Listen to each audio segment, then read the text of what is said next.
நிறைய கலெக்ஷன் இருக்குங்க. எங்களுக்கு ஏற்ற மாதிரி நல்லா சூப்பராக இருக்குது எல்லாமே. வேலவன் ஸ்டோர்ஸ், உஸ்மான் ரோட், டி நகர், சென்னை மற்றும் தூத்துக்குடி. வடிவேலு அறிமுன்னது நான் தானே. நான் ஒரு ஆளு ராஜ்கிரனுடைய அசோசியேட்னா வடிவேலு வந்து அப்போ எப்போ நான் சொன்னாலும் இன்னையிலேருந்து பெரிய ஆள் ஆயிருடா. நல்லா பாடுவாங்க தலைவா. யார்கிட்ட இளையராஜா சொன்னேன். அப்படியா நல்லா பாடுவேன். எங்க படத்துல எட்டனா இருந்தா எட்டூர் அந்த பாட்டை கொடுத்தாரு. எட்டனா இருந்தா எட்டூர் கெம்பாட்டு கேக்கும். அவன் வந்து மிகப்பெரிய நடிகன். அங்கே அவன் படிப்பறிவு இல்லைங்க. 50 பக்கம் டைலாக் நீங்கள் சொன்னாலும் சரி, ஒரு ஒரு படத்தோடைய டைலாக் பூரா சொல்லுவான். ஆனால் செயல் போறா செயல் போறா யாரு சொல்லுவான்ல. என்ன நினைச்சிட்டு செயல் போறா.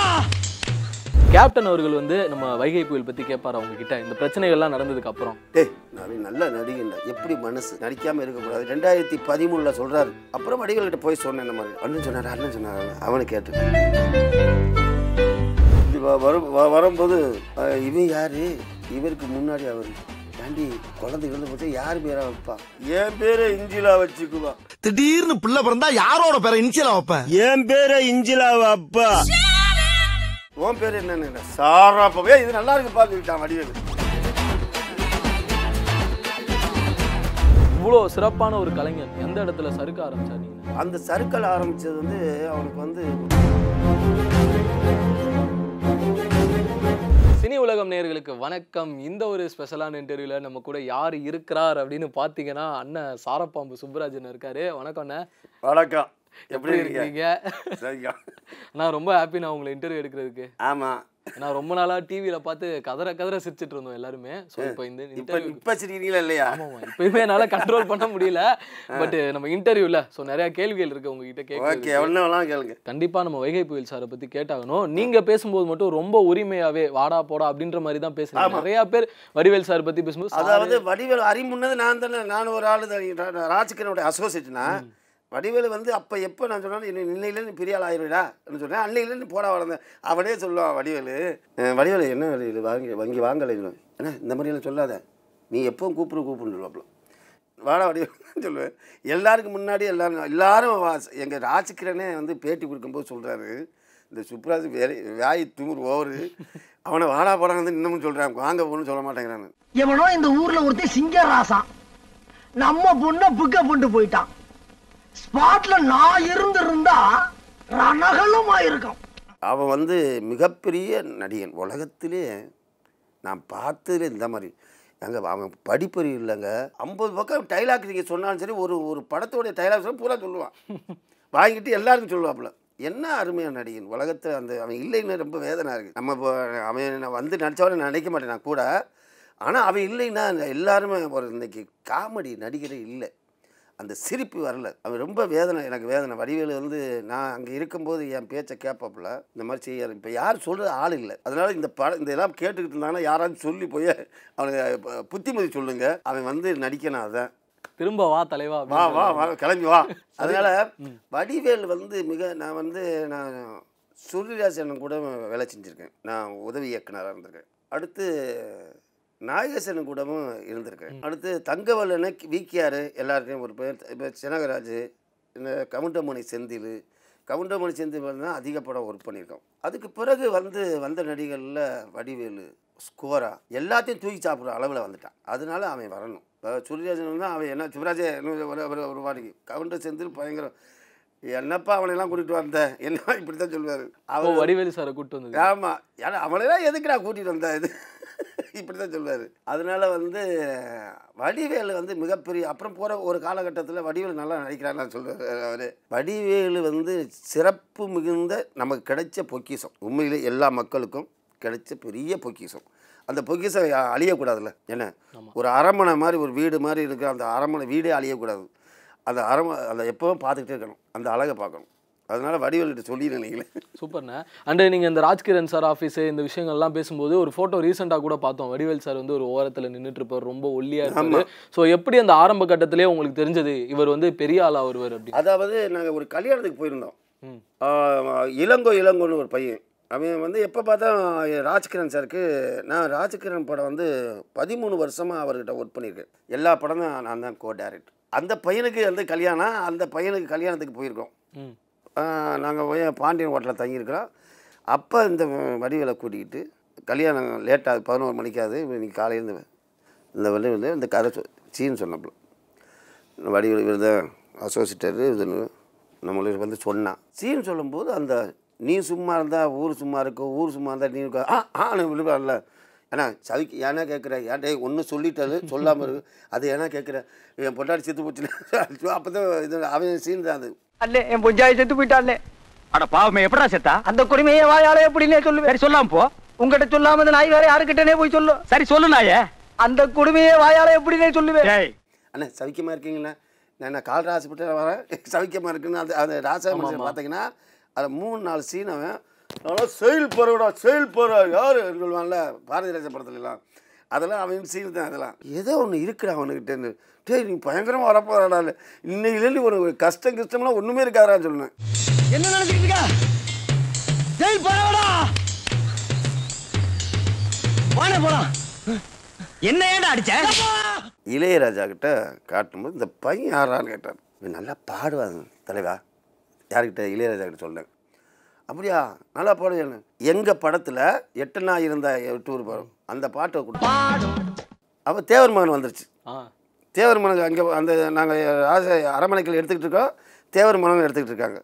நான் திண்டுக்கல்லில் இருக்கேன், அவங்க பழனியில் இருக்கிறாங்க, பொள்ளாச்சியில். 2 அங்கே இங்கேயும் போயிட்டு வந்துடுவோம். வந்தவொடனே அப்போ 1 லட்ச ரூபா சம்பளம் அவனுக்கு. முதல்ல கமலஹாசன் ஐயா வந்து 1 லட்ச ரூபா கொடுக்குறாரு சம்பளம். 1 லட்சம் வாங்குறான்னு சொன்னால் பயங்கரமாக. ஏன்னா 1 லட்ச ரூபா கொடுத்துருவோம். சரி இன்னும் நிறைய வாங்கடா, ஒன்றும் கவலைப்பட, பல லட்ச ரூபா சம்பாதிக்க போகிற நீ வந்து இது 1 லட்ச ரூபா பெருசாக நினைக்காத சொல்லிட்டு நான் பாட்டி போயிடுவேன். அதில் அவனை ரொம்ப என்னை ரொம்ப பிடிக்கும். அண்ணன் வந்து அப்போ சொல்லுவார், நல்லது சொல்லுவார், ஒரு நலம் விரும்பியா. ஆமாம், எதையுமே நினைக்காத, நீ வந்து பெரிய ரஞ்சா வந்து ஒன்றும் கவலைப்படாதான்னு சொல்லிகிட்டே இருப்பேன். இப்போட சொல்கிறது அதுதான். அவன் நம்மளுக்கு இப்போ நான் அவனோட நடிக்கலைனோட, ஆனால் நல்லா அவன் வரணும், இருக்கணும். இதெல்லாம் பெரிய மனசுனா. நான் அவனும் பேசலைன்னா கூட பரவாயில்ல, அவர் வளரணும் அப்படிங்கிறதுலாம். வளர்ந்துட்டேன் ஒன்றும் பண்ண, மக்களுக்கு சிரிப்புக்கு வரணும்ல.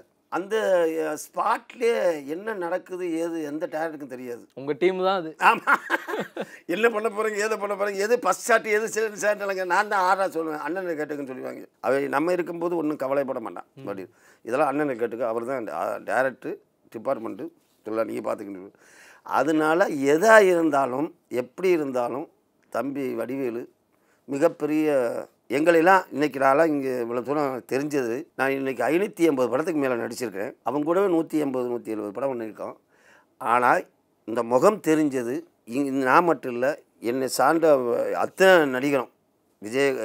விஜய கணேசிலேருந்து, போண்டாமணிலேருந்து, முத்துக்காலையிலேருந்து, நெல்லை சிவாவிலேருந்து, லட்சுமணிலேருந்து இருக்கிற அந்த பெஞ்சமிலேருந்து எல்லாருமே, கிங்காங்கிலேருந்து. இப்போ கிங்காங் முன்னாடியே நடித்தா விட வடிவேல்கிட்ட நடித்த பிறகு தான் முகம் தெரிஞ்சு உலகம் ஒவ்வொரு தெரிய ஆரம்பித்தது. இன்றைக்கி நாங்கள் உள்ளே போனாலே எந்த இடத்துல போனாலும் எல்லாருக்கும் தெரிய வந்தது வடிவேல்.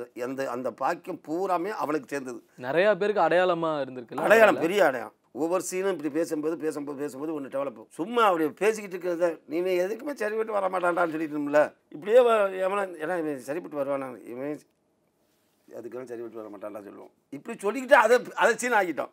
ஏன்னா நம்ம சொல்லிக்கிட்டே இருந்தோம்ல, கடைசி வரையும் சொல்லவே கூடாது. என்ன எதுக்கும் சொல்லக்கூடாதுடா, அப்படியே விட்டுருவோம்டா மக்கள். அது பெரிய ஹிட் ஆகி போச்சு. எல்லாரும் அடுப்பாங்க உதப்பாங்க, எதுக்கு நான் சரிப்பட்டு வர மாட்டேன், உறுத்துது எனக்கு, அதுவும் போடான்னு சொல்லிட்டேன். இது கேட்க மாட்டாங்களா மக்கள்? இல்லை அது கேட்டுக்கிட்டோம், உனக்கிட்ட கேட்டுக்கிட்டோம். ஐயோ எக்ஸ்ட்ராடினரியாக இருக்கும் அந்த சீன். அந்த சீன் அப்படியே கிளாப்ஸ் வந்து நீ அது 2 சீன் 3 சீன் இருந்தாலும் அள்ளி தீவிரிச்சு. இவன் தான் கரெக்டா வருவான்னு நான் அடிச்சு சொல்லுவேன். யார் இவனா? ஆமா, நீ சரியா வருவியா? சொல்லிட்டாரியா? நாங்க அங்க சிரிச்சுக்கிட்டு தான், நாங்க சிரிச்சாதான் சீனே சொல்லுவோம். எங்களுக்கு சிரிப்பு வரலைன்னா இப்படி போமா, என்னடா இது சீன், அது திருப்பி வரல. ஓ சொல்லவே மாட்டார், அப்படியே பார்வையிலே கன்வே பண்ணுறது. இந்த பார்வையில் என்னுடைய பார்வை சொல்லிட்டேன். ஏன்னா அது மறுபடி பார் நீ இதுன்னு அது அதே நல்லா இருக்கு. அதே இதெல்லாம் பார்க்குறது நீ யார் நீ இங்கேயே பார்த்துருக்கேன் நல்லா இருக்கு. நிறைய படத்துல இந்த ரியாக்ஷன் கொடுத்துருக்கேன் எல்லாம் யார் நான் ஒரே மாதிரி பார்க்குறேன். அதாவது யோகி பாபுல யோகி பாபு சூரியெல்லாம் வருவாங்க. ஆனால் ஒரு சீனாச்சும் சொல்லுங்கன்னு யோகி பாபு வருவான். அவன் ஃபுல்லாக மயிரை வச்சுக்கிட்டு பயங்கர ஒரு இருக்கான்ல இந்த அவனை ஒரு சீன் அவனுக்கு பாவம். ஏன்னா அவனை கண்டாலே பயமாக இருக்கு. அவனை போச்சு இன்றைக்கி அவன் நம்பர் 1 இருக்கான். அவனை போச்சில் அவனை போச்சு சொல்லுவாப்புல. ஒருத்தன் வந்து இந்த தள்ளு தள்ளு தள்ளு தள்ளுன்னு சொல்லுவான்ல கொப்பம் அவனே அந்த ஏபிசிடி படத்தில் அவன் அங்கே வருவான். எந்த ஷூட்டிங் வந்துட்டு நிற்பான். அப்படி வருவான். இவன் அண்ணா அண்ணே சுப்ராஜண்ணே அவன் வந்துட்டாண்ணா யார் அவன் கண்டுட்டு அவன் இங்கே ஒரு வணக்கம் போடுவான். ஐயோ நடிப்பே வராது. அப்புறம் மறுபடியும் இந்த பக்கம் திரும்பிட்டு இந்த பக்கம் திரும்பினா நேரம் அப்படி வந்து நிற்பேன். ஐயோ மறுபடியும் இங்கே இந்த பக்கம் திரும்பி வாழா அப்படி திரும்ப வா இங்கே நிற்பேன். கொல்லே விடு கொல்லே விடு ஐயா கேட்குறேன் கொல்ல விடுடா நடிப்பு வராது. அங்கே நான் டே இல்லைண்ணா இப்படி நிற்பான். சிரிச்சு எங்களால் தாங்க முடியாது. அவன் எப்போ எல்லா படத்துக்கும் வந்து நிற்பான். திட்டுவான் அங்கே வந்து நிற்குவான். அப்புறம் தான் அந்த சீனில் வந்து தள்ளு தள்ளுன்னு சொல்லி மக்கா மகளை அடிச்சு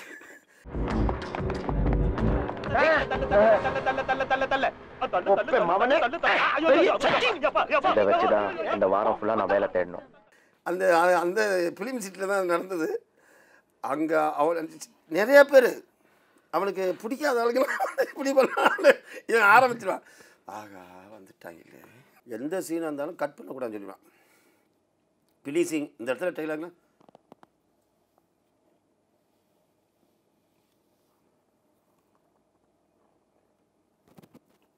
கட் பண்ணாதீங்க இது நாங்கள் போட்டுக்கணும்னு சொல்லுவோம். ரியாக்ஷன் அப்புறம் தான் அங்கே தியேட்டர் இவன் யாருன்னு தெரியல எப்படி பார்த்து ஆளு ஒரு தினுசா இருக்கானே அப்படின்னு இருக்கானே முன்ன பிள்ளை பார்த்தோமா இல்லையா மயில அங்கே போட்டோம். இப்போ நானும் செயல் போகிறேன்னு சொல்லுவாங்கல்ல எங்களை இப்போ தான் ஈக்குவலாக பேசணும்ல. நானும் செயலுக்கு போகிறேன் சும்மா கை ஆட்டிட்டு தான் போனப்பல. அப்போ வந்து டப்பிங்கில் தான் போட்டோம். இப்படி தான் பண்ணிட்டு போனான். நானும் செயல் போகிறேன் நானும் செயலுக்கு அது போடுறான்ட்டோம். அது பெரிய இது. நீங்க சொன்ன இந்த விஷயத்த வந்து டைரக்டர் வெற்றிமாறன் சொல்லியிருக்கிறாரு ஒரு இதுல. இந்த சீன்ல வடிவேல் சார் வந்து பாத்தீங்கன்னா கட் பண்ணிராத டப்பிங்ல பாத்துக்கிறான் அந்த மாதிரி மேட்ச் பண்ணிருப்பாருன்னு அவரே ஹைலைட் பண்ணி பேசுறாரு. உண்மையிலே கட் பண்ணக்கூடாது. டேரக்டர் பூரா வச்சுருங்க சார் நாங்கள் அதை போட்டு புல்லாக பண்ணிக்கிறோம். புல்லாக வந்தால் தான் அதுக்கு பிறகு நீங்கள் நான் டப் பண்ண பிறகு நீங்கள் கட் பண்ணிக்கோங்க. நான் என்ன இல்லைன்னா கொண்டே விடுவேன். வாண்டடா வந்த ரவுடிங்கிற நம்ப மாட்டேங்கிறான். ஏன் நான் ஜெயிலுக்கு போறேன் எல்லாரும் பார்த்துக்க நானும் பெரிய ரவுடி தான். இவ்வளோ சிறப்பான ஒரு கலைஞன் எந்த இடத்துல சறுக்க ஆரம்பிச்சார் நீங்க நினைச்சீங்க? அந்த சறுக்கல் ஆரம்பித்தது வந்து அவனுக்கு வந்து 20 வருஷம் 19 வருஷம் 91 ராசாய மனசில் வந்தது. 2010 வரையும் அவன் கொடி கட்டி பிறந்தான். யாருமே எந்த நடிகனுமே 19 வருஷம் இல்லை பீக். அவனுக்கு வந்து அவன் இந்த அரசியல் போய் திமுகவில் போயிருந்து விஜயகாந்தை பற்றி பேசினால அவர் தருமம் செஞ்ச ஒரு மனுஷன். நான் அவனுக்கு சொல்லுவேன் வடிவேலு அவனுக்கிட்டே சொல்லணும் தருமம் ஜெயிச்சிருச்சு. அவரை போய் குறை சொல்லி பேசக்கூடாது. அந்த எந்த அருகதையுமே இல்லை அவனுக்கு அவரை பற்றி பேசுறதுக்கு. நீ எது வேணாலும் பேசிக்க எது இப்போ அவர் பேசுனதை இறங்குனது. ஒரு தருமம் செஞ்ச ஒரு மனுஷனை ஒரு புரட்சி தலைவரையோ யார் நீங்கள் செஞ்சால் கூட உங்களை பற்றி பேசக்கூடாது. பேசுனா அது எனக்குத்தான் அழிவு. புரியுதுண்ணா. அவருக்கு பேர் வச்சிருக்காங்க சொல்லக்கூடாது. கேப்டனா கேப்டன் எதுக்கு கேப்டன் எதுக்கா கேப்டன் என்னையே தண்ணியை போட்டுக்கிட்டு போறது கேப்டனா? தண்ணியில மிதக்கிற கப்பலை ஓட்டுறவனுக்கு பேர் தான்டா கேப்டனு. எந்நேரமும் தண்ணியில மிதக்கிறவனுக்கு பேர் கேப்டன் கிடையாது. அண்ணா கேப்டன் அவர்கள் வந்து நம்ம வைகை புயல் பற்றி கேட்பார் அவங்க கிட்ட இந்த பிரச்சனைகள்லாம் நடந்ததுக்கு அப்புறம். அதாவது அவர் எதிர்கட்சி தலைவராக இருந்தார். நான் வந்து விஜய் வீட்டுக்கு அந்த பக்கத்தில் போயிட்டுருக்கு வண்டியில். நேராக வந்து அப்படியே சுப்ராஜ் போகிறான் இடிடான்னு சொன்னப்போ இடிச்சு விட்டார் வண்டியில். அவர் எதிர்கட்சி தலைவர் பின்னாடி போலீஸ் வருது. இங்கே எல்லாம் பார்த்தா சார் இதெல்லாம் இருக்கும். நான் எனக்கு ஒரு யாரும் இன்னும் பயங்கர திட்டி இருந்தால் இவர் ஏய் வேணும் உனக்கு அறிவு இருக்கா, உனக்கு எதிர்கட்சி தலைவரே வரு, உனக்கு அறிவு இருக்கா, முதல்ல என்னை வந்து தள்ளுறேன்னு சொன்னேன். டேய் அதுக்குள்ளே போலீஸுக்காரர் ஓடி வந்துட்டாங்க, என்ன இப்படி திட்டாருன்னு. அது என் தம்பிங்க ஒன்றும் பண்ணாங்கன்னு சொல்லி டேய் அவன் வடிவேலை நடிக்க சொல்லி ஏன் ஆளை வச்சு அடிக்குதான்னு கேட்டேன். டேய் நான் நல்லா நடிகண்டா, எப்படி மனசு நடிக்காமல் இருக்கக்கூடாது 2013 சொல்கிறாரு. அப்புறம் வடிவேல்கிட்ட போய் சொன்னேன் இந்த மாதிரி. அண்ணன் சொன்னார் அவனை கேட்டு இதுவரையும் வடிவேலை பற்றி அவன் எவ்வளோ பேசியிருக்காப்புல, ஒரு வார்த்தை இதுவரையும் பேசலாம். அந்த அவர் யார் விஜயகாந்த் இதுவரையும் சொன்னதே இல்லை. நீங்கள் எந்த பேட்டியிலும் சரி எந்த இடத்துலையும் பத்திரிக்கையிலும் சரி ஆமாம் சொன்னதே இல்லை. அதனால் அவர் யாரை எப்படி வைக்கணுமோ அப்படி விட்டுறாரு. தங்கமான மனசு. அண்ணா முக்கியமான பெர்ஃபார்மன்ஸ் வந்து கேட்டே ஆகணும். அலைக்கடல் என திரண்டு வந்து ஆர்ப்பாட்டமே இல்லாமல் அமர்ந்து இருக்கும் 2 படத்தில். அதெல்லாம் தட்ட முடியாது. ஏன் கொண்டுகிட்டு வர்றதுக்கு புழு சட்டை மனப்பாடம் பண்ணிக்கிட்டு ஏன்டா அப்படி பண்ண பெர்ஃபார்மன்ஸ் பண்ண விடுறான். பண்ணு சொல்லுவாங்க. அதாவது பொருட்காட்சியில் தான் போட்டாங்க, ஒரிஜினலாக பொருட்காட்சி போட்டிருந்தாங்க இவங்க சுந்தரிசி. ஓகே. அப்போ சுந்தரிசி வந்து இந்த சீனுக்கு ஆள் வேணும்னா இதுக்கு கரெக்டாக இருக்கும் சுப்ராஜ் அண்ணன்னு சொல்லி ஒரு 4 மணிக்கு கூப்பிட்டாப்புல ஃபோன் அடிச்சு.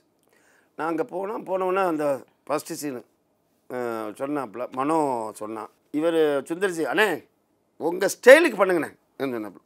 அப்போ வந்து நான் வந்து நான் மேலே உட்காந்துக்கிட்டு சேர் மேலே உட்காந்துக்கிட்டு வந்து ஆளுகளும் எல்லாம் உள்ளே போன வந்துடுவான் பாரு, ஏன் கொண்டுக்கிட்டு ஓடுறதுக்கான ஓப்பன் பண்ணுவேன். இப்படி பார்ப்பான்.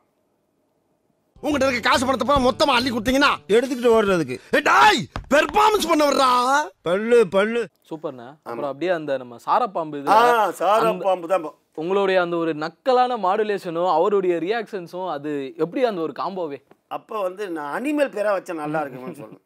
மாற்று பண்ணி நீங்கள் கொடுத்த ஐடியா தானே? ஆமாம். உன் பேர் என்னன்னு சாராப்பாவே இது நல்லா இருக்கு பார்த்து சொல்லிட்டான் வடிவேலு. உடனே டேரக்டர் சுராசி ஓகே ஆயிடுச்சு. எல்லாரும் சிரிச்சிட்டாங்க. என்னடா அனிமல் பேராக வச்சுருக்கீங்க. நான் வந்து இப்படி வரும்போது இவன் யார், இவருக்கு முன்னாடி அவர் ஏன்டி குழந்தை இழந்து போச்சா யார் பேராக வைப்பா, என் பேரை இஞ்சிலா வச்சுக்குவா, நீ யாரு, அவ வயிற்றுல வள குழந்தைக்கு நான் தான் அப்படின்னு சொல்லி உள்ள இன்றியாம 2வது கல்யாணம் பண்றதுக்கு துணிஞ்சு இறங்கிருக்கியே, திடீர்னு பிள்ளை பிறந்தா யாரோட பேரை இன்சிலா வைப்ப, என் பேரை இஞ்சிலா வைப்பா. இப்படி பார்த்துட்டு உன் பேருன்னு சொல்லி நான் என் பேரை சொல்லும்போது சாராப்பம் போது அவன் இப்படி பார்ப்பான், பார்த்துட்டு எழுதுவான், என்னடா அனிமல் பேராக வச்சுருக்கீங்கடா. அந்த அங்கேயே சிரிக்க ஆரம்பிச்சிட்டாங்க. அந்த இடத்துல சுராசு சுந்தரிசிலாம் காமெடி ரசிகன் பயங்கரமாக. இங்கே எல்லாருமே ரசனை உள்ளவங்க. பண்ணி பண்டாரம் பூனமணி சாரப்பாம்பு மாட்டு ரவி. ஐயோ அனிமல்ஸ் பேரை பூரா அடமொழியா வச்சிருக்கீங்களா. சில டேரக்டர் காமெடியே ரசிக்க தெரியாமல் எடுத்துக்கிட்டு இருப்பாங்க. சீரியஸா மொரடா மொரன்னு. அப்புறம் எப்படி அந்த காமெடி ஒரு கட்டம் அவங்க சீனே நல்லா இருக்காது. ரொம்ப நன்றி. நான் இவ்வளோ நேரம் நாங்கள் தெரியாத நிறைய விஷயங்கள், நிறைய புல்லரிக்கிறது, நகைச்சுவைன்னு எக்கச்சக்கமாக நிறைய விஷயம் இன்னும் நிறைய பேசிக்கிட்டு இருந்தால் நிறைய இருக்குது விஷயங்கள். முதல்ல இதே சினி உலகம் பார்த்து கொண்டு இருக்க நேயர்களுக்கெல்லாம் நான் வந்து இந்த சூர்யா பேட்டி எடுத்தாப்புல அண்ணன் அசோக் அண்ணன் வந்து என்னுடைய கூப்பிட்டாரு. மிகப்பெரிய அற்புதமான எல்லாரும் எந்த நாட்டில் பார்த்தாலும் சரி எந்த உலகத்தில் பார்த்தாலும் சரி நீங்கள் நல்லா லைக் பண்ணுங்க, அப்போ தான் எங்களை ஆளுகெல்லாம் பேட்டி கேட்பாங்க. என்ன சப்ஸ்கிரைப் பண்ணுங்க. நீங்கள் இந்த டிவியை பார்த்துட்டு ரசிங்க, சிரிங்க, சந்தோஷமாக. அவ்வளோதான். ஓகே. சாரப்பாம்பு சுப்ராஜ் வாழ்க வளமுடன். நன்றிண்ணா. ஓகே. பிக் பாஸ்லாம் போனா வேற மாதிரி நாங்க எல்லாம் ஒண்ணும் இல்ல. அடுத்த சீசன் ரெடியா வராரு. யாரு? தரதனையா? ஆமா, அந்த கேமராக்கெல்லாம் நெட்டு போட்டு திருவுற வேலைய. வேல்முருகன் வந்தார் பாருங்க, அதே ஸ்பீட்ல வந்துருவாரு இவரு. ஐயோ என்னடா வர மாட்டேங்குது.